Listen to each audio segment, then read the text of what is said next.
What comes to your mind when you think of Islam and Muslims? Maybe it's a guy with a beard, maybe a woman with a head covering, perhaps it is a mosque or the iconic black shrine known as the Kaaba, perhaps it's the Arabic script. While these associations are not necessarily incorrect, they are just the surface of a profound tradition of religion and spirituality. Join me in this video as I explore the history, ethical teachings, and metaphysical truths of one of the world's largest religions. Allahu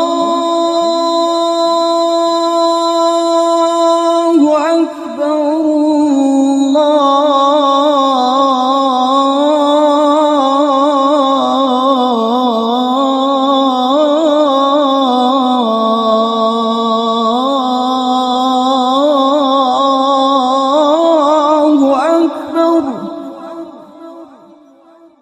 Islam, derived from the Arabic root salama, means submission and peace. In the religious sense, it signifies submission to God and God's will, living in accordance with His guidance, and striving for righteousness. It embodies a way of life that encourages devotion, compassion, and justice. The Quran holds a central position in Islamic belief and practice. Unlike the Bible or the New Testament, which compile the teachings and accounts of different individuals over various periods, the Quran is considered the direct revelation from God Himself to Prophet Muhammad, peace be upon him. The language of the Quran, classical Arabic, is deeply poetic, nuanced, and profound, which is why it can be difficult to understand even for native Arabic speakers. Muslims worldwide, regardless of their native tongues, engage in learning and reciting the Quran in its original Arabic form, preserving its linguistic and spiritual authenticity. Given its depth, different interpretations called tafsir have been developed by scholars, providing insights into its meanings, historical context, and applications. The Quran's content consists of divine guidance on various aspects of life, from personal worship and prayer to social obligations such as charity and family ethics. It emphasizes devotion to God, justice, and kindness while recounting examples and stories of past prophets and civilizations. Prophet Muhammad was born in 570 CE in Mecca, Arabia, the city of the famous Kaaba, which was built by the Prophet Abraham as a dedication to the one God. The Prophet Muhammad's father died before his birth, and his mother died when he was 6. He was therefore raised by his grandfather, Abu Talib. Prophet Muhammad was known for his honesty, trustworthiness, and integrity. He became a trader and occasionally accompanied caravans to Syria. When he was 25 years old, a widow who was about 40 years old named Khadija proposed marriage to him and he accepted. Muhammad would often go alone to caves in the mountains to meditate. One night, while in deep contemplation, something extraordinary happened. An angel appeared to him and said to him, "Recite in the name of the Lord who created man from a clot of blood. Recite, the Lord is the most generous, who taught by the pen, taught man that which he knew not." This encounter overwhelmed the prophet. Trembling with fear and confusion, he rushed home to his wife Khadija, who comforted him and reassured him, affirming his integrity and noble character. She later took him to her cousin, Waraq ibn Nawfal, a Christian scholar who confirmed that Muhammad's experience mirrored experiences of past prophets. He warned Muhammad that he would face resistance in spreading God's message. The story of Angel Jibreel and Prophet Muhammad is a defining moment in Islamic history. It marks the beginning of divine revelation and Muhammad's mission as a prophet. Over a 23-year period, the angel Jibreel continued delivering God's words to Muhammad, shaping the foundation of Islam. Prophet Muhammad was widely recognized for his trustworthiness and integrity, earning the title Al-Amin, the trustworthy. Although he was illiterate, the Quran's eloquent and powerful language astonished many, making it a remarkable phenomenon. During that time, poetry was deeply valued, and the Quran's literary excellence captivated both admirers and skeptics. When Prophet Muhammad first proclaimed the divine message, some people objected, as they were already familiar with religious concepts particularly Christianity and Judaism. As his message gained followers, the ruling authorities felt threatened and began persecuting the small community of Muslims. The authorities in Mecca eventually plotted to kill him and stop the development of Islam. In 622 CE, the Prophet fled Mecca to Yathrib, a city later renamed Medina. His migration from Mecca to Medina, known as the Hijrah, marked a turning point in Islamic history, establishing the first year of the Islamic calendar. The first 10 years in Medina were prosperous, as the Prophet provided guidance, established justice, and led the community with wisdom. During this period, people began documenting his sayings and actions, which became known as hadith. The Prophet always maintained a clear distinction between God's words, the Quran, and his own.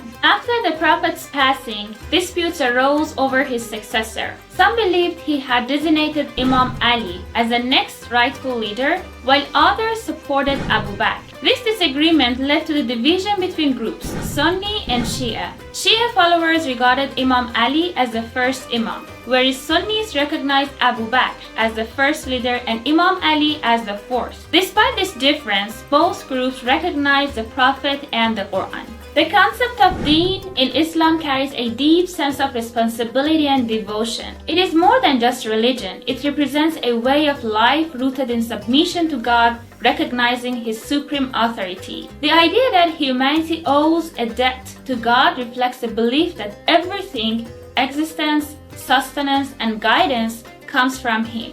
This debt is not transactional but spiritual. It manifests through worship, obedience, and righteous actions. Muslims fulfill this through prayer, charity, fasting, and living according to divine principles. In essence, life itself is a trust given by God, and one's duty is to honor this trust with gratitude, sincerity, and devotion.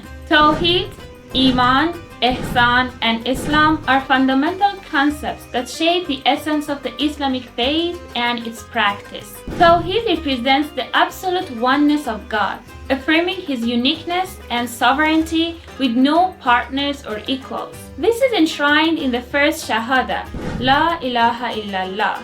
There is no God but God. Iman signifies belief and conviction, encompassing faith in God, His prophets, His scriptures, and the reality of the afterlife. This belief is more than intellectual acceptance. It requires trust and certainty in divine truth. Ihsan is the pursuit of excellence in worship and actions, emphasizing sincerity, kindness, and beauty in one's deeds, always seeking God's pleasure. Lastly, Islam refers to the act of submission to God through obedience to His commands, demonstrated in daily practices such as prayer, fasting, charity, and righteous conduct. Together, these principles guide a believer's internal faith and external devotion, creating a holistic approach to spirituality and life. Unlike some other religious traditions that have a formal priesthood, Islam doesn't have a centralized clergy.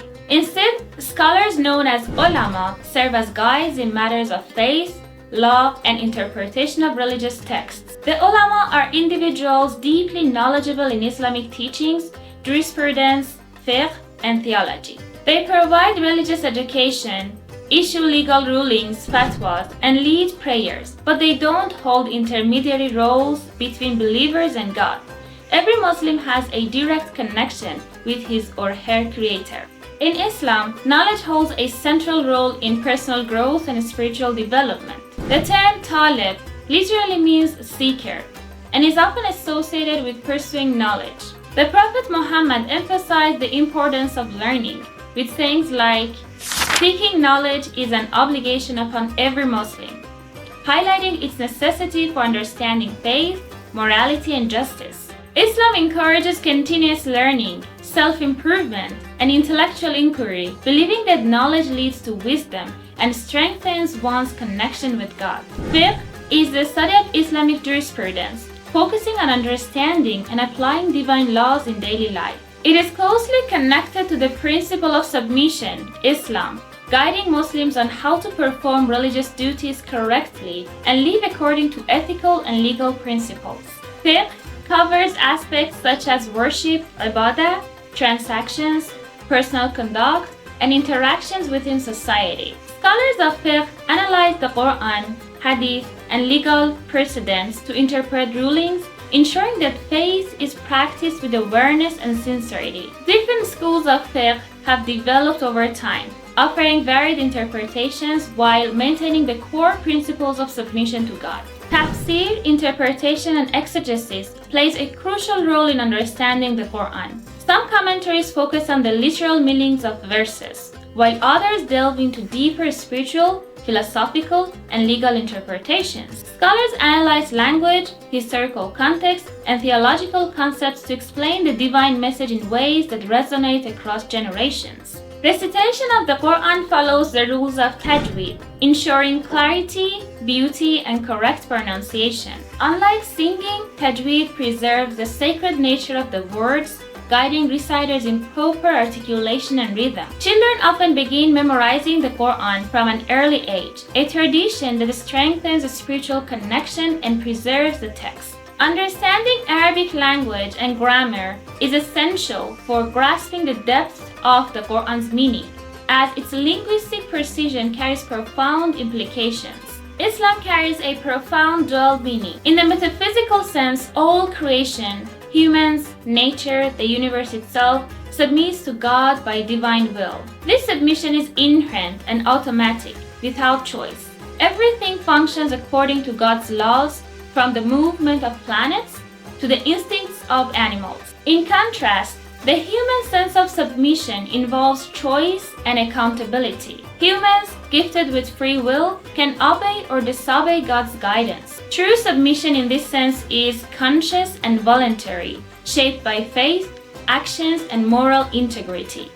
A person chooses whether to embrace divine teachings, and this choice defines their spiritual journey. Islam can be understood through these three dimensions of submission. Universal submission. All creation, including the natural world and celestial bodies, submits to God's will effortlessly, following divine laws without choice. The sun rises, the wind blows, and life follows its predetermined course as part of this inherent submission. Human submission to divine guidance. Throughout different periods, God sent prophets and leaders to guide humanity. In various traditions, people submitted to these divinely appointed figures, learning from their wisdom and following their teachings. This perspective acknowledges the historical progression of faith through successive messengers. Submission to Prophet Muhammad and his teachings. In the context of Islam, submission is specifically linked to following Prophet Muhammad, his words and instructions as revealed in the Quran, and his Sunnah, way of life. His guidance shapes religious practice, morality, and daily living for Muslims. These meanings reflect different layers of faith, from cosmic obedience to conscious human devotion. In Islam, faith, iman, is not just a belief, it is a deeper, evolving state that follows obedience. Initially, a person submits to God's commands, Islam, practicing rituals and adhering to divine guidance. Through continued devotion and righteous actions, obedience transforms into conviction, strengthening one's faith. True iman is more than intellectual acceptance. It is heartfelt certainty in God's presence, justice, and mercy. This understanding deepens over time, shaped by worship, reflection, and life experiences. Faith in Islam is dynamic, growing as one lives by God's guidance with sincerity and devotion. In Islam, practice holds a foundational role, often preceding and shaping belief. A Muslim is defined by their adherence to the actions and rituals prescribed by faith. Prayer, fasting, charity, making practice an essential expression of submission. These acts involve the body, grounding spirituality in tangible devotion, while beliefs pertain to the heart and mind, evolving through experience and understanding. In contrast, Western perspectives on religion often emphasizes belief and faith as primary markers of religious identity. Christianity, for instance, often places doctrinal faith before ritual practice. Islam, however, foregrounds action, asserting that sincere practice leads to deeper faith over time. Islam is built upon foundational principles that guide a believer's faith and actions. The first pillar, Shahada, is a declaration of faith, affirming that there is no God but God and that Muhammad is his messenger. It must be recited in Arabic, signifying full commitment to the responsibilities of faith. The second pillar, Salat, refers to the daily prayers, requiring ritual purification, wudu, beforehand. Prayer becomes obligatory at puberty, and performing it in congregation emphasizes the communal and social aspects of Islam. In contrast to modern Western perceptions of religion as private, Islam integrates personal devotion with collective worship. The mosque, masjid, literally a place of prostration, serves as both a spiritual and social center, with prayer functioning as a spiritual cleansing. The third pillar, Zakat, is a system of charitable giving, where a portion of one's wealth is allocated to those in need, reinforcing social responsibility and economic justice.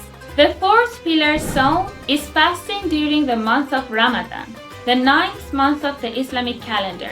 Beyond abstaining from food and drink, fasting includes ethical and spiritual responsibilities. In traditional Islamic societies, daily life transforms during Ramadan. Restaurants close and nights become more lively with communal prayers and gatherings. The fifth pillar, Hajj, is the pilgrimage to Mecca, a profound spiritual journey. The Kaaba, originally built by Adam and later revived by Abraham, remains the focal point of this pilgrimage.